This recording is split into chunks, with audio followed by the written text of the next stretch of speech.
Federal agents in Spokane raided several medical marijuana dispensaries today, enforcing federal law that makes selling or possessing marijuana illegal. But for some families, that drug is a godsend in treating a variety of diseases. 2-year-old Cash Hyde was diagnosed last year with a stage 4 brain tumor. He nearly died more times than his family can count and was miserable from the high-dose chemo coursing through his tiny body until his dad turned to a controversial place and gave cannabis to his young son. KXLY 4's Melissa Luck is here, been working on this story. Yeah, controversial, Robin, is an understatement. Medical marijuana is a political football both here in Washington and in Cashy's home state of Montana. But his father said to me, when your child is dying of cancer, you'll do anything you can to help. His choice defied doctors, but he says saved Cashy's life. June 21st, 2008 is a day Mike and Callie Hyde will never forget. He was just a healthy little boy, born there in Missoula. Cash Michael Hyde's very first birthday, a family now complete. They never could have imagined the journey little Cashy's life would take. He was just your average, happy little kid, and then he just started to get sick. It was shortly before Cashy's second birthday when Dad Mike knew something wasn't right. Well, he started being very tired, sleeping a lot, very cranky. He started to throw up. We started taking him to the doctor, and the doctor would tell us that he had mono. For 6 weeks, it was the same diagnosis over and over, but Mike refused to accept what doctors were telling him. He knew, like any parent would, that something was terribly wrong. I was like, it feels like he's dying in my arms. We need to take him somewhere else, you know, and so we took him to the ER, and that's when they did a CAT scan on him, and they found a 4.5 centimeter tumor in his brain. They loaded him up, and they were gone to Salt Lake City within a matter of a couple hours of finding the tumor. At Salt Lake's Primary Children's Hospital came the devastating news. Their little boy was facing incredible odds. Brain surgery revealed a peanut tumor wrapped around Cashy's optic nerve. When we arrived in Salt Lake in May, Cashy was so sick that, I mean, his eye was starting to get pushed out. He was sleeping 16 to 18 hours a day. He was vomiting. He was pretty much as sick as, you know, you can get without being, you know, on your deathbed. Doctors cut into Cashy's brain to remove what they could, only about 10% of the tumor. The Hydes could only hope aggressive treatment could get the rest. 3 rounds of chemo followed by stem cell rescue, then 3 rounds of high-dose chemo after that. A difficult treatment plan for anyone, so imagine what it did to a 2-year-old kid. So the first night of chemo, we did 10 hours worth of seizures down in the ICU. And, you know, the doctors told us then he could have brain damage from these seizures. We don't know where it's going to be in the morning, just going to have to wait and find out. Cashy spent his second birthday in a hospital bed, swollen and sick from the medication intended to save his life. Doctors were uncertain he would make it to his 3rd birthday.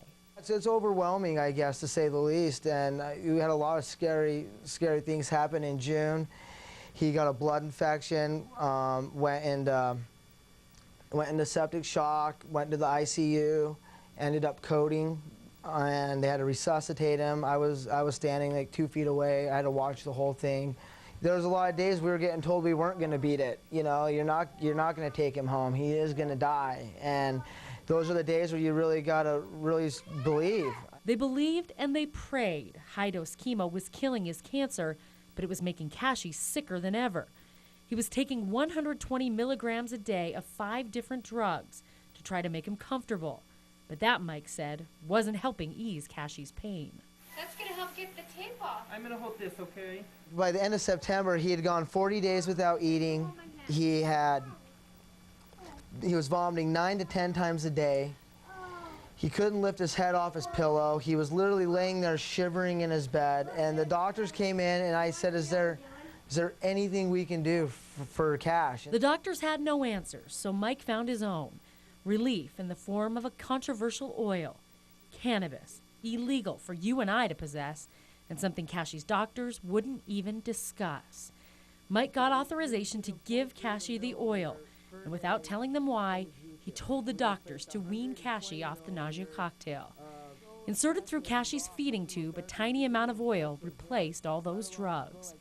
The result, Mike says, was almost immediate. You're watching a kid that hasn't had the will to eat in 4 months, 5 months, actually take a bite of something. He hadn't eaten a thing in 40 days, and it was really incredible just to watch him take a bite of a piece of cheese. You know, it's showing that he wants to live. There you go. Cashy did his last round of high-dose chemo with no anti-nausea drugs. Mike says the doctors told him they were amazed. Mike never told them why. I wanted to tell him, hey, he's on cannabis oil, but I was afraid they would take it away from him. We wanted to tell you about the side effects, the possible dangers of giving medical marijuana to a kid as young as Cashy. But even though it's perfectly legal in Washington and in his home state of Montana, we couldn't get a single doctor to talk to us on camera.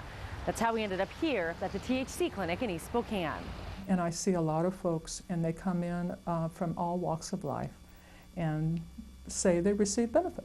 Sherry Allen is a nurse practitioner from Oregon. She comes to Spokane every couple of weeks to evaluate medical marijuana patients and sign off on their permits. What I try to do here at this office is create an atmosphere that is truly medical, because I do believe that cannabis is a medical, and we are trying to use it as a medicine. She believes in the power of this drug and its benefit for cancer patients. She signs off sometimes on 50 patients a day. Then I asked her about authorizing marijuana for kids. It is not common, okay? And I'm not going to say whether or not I've authorized for a child. It's a typical answer, as doctors are concerned about federal law and company policies. But Mike Hyde doesn't care about the controversy or about the political battle over this drug.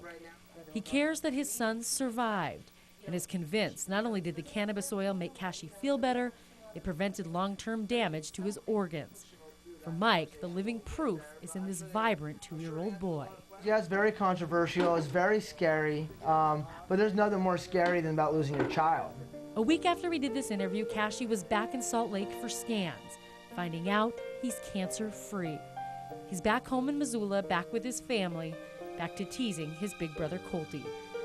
Cashy will spend his 3rd birthday like every kid should, with the fight of his life behind him.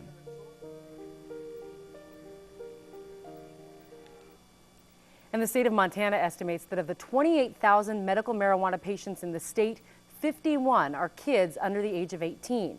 And Robin, we try to get those numbers from Washington, but our state does not track who has medical marijuana permits, who's allowed to get them.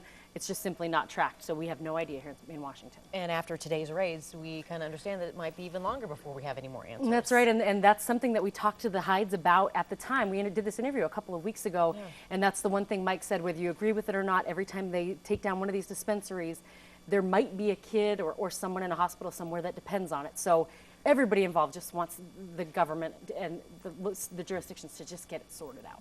And you can make comments on this story and let us know what you think on KXLY.com later tonight. Thanks so much. Well, Cash's family got tremendous support from friends, family, and strangers during his treatment. Now they're paying it forward. The Cash Hyde Foundation raises money and provides things like these reggae runners to children's hospitals. They donated several to Sacred Heart Children's Hospital earlier this month. The vehicles are outfitted with IV poles so kids undergoing treatment can get out of the rooms and have a little fun.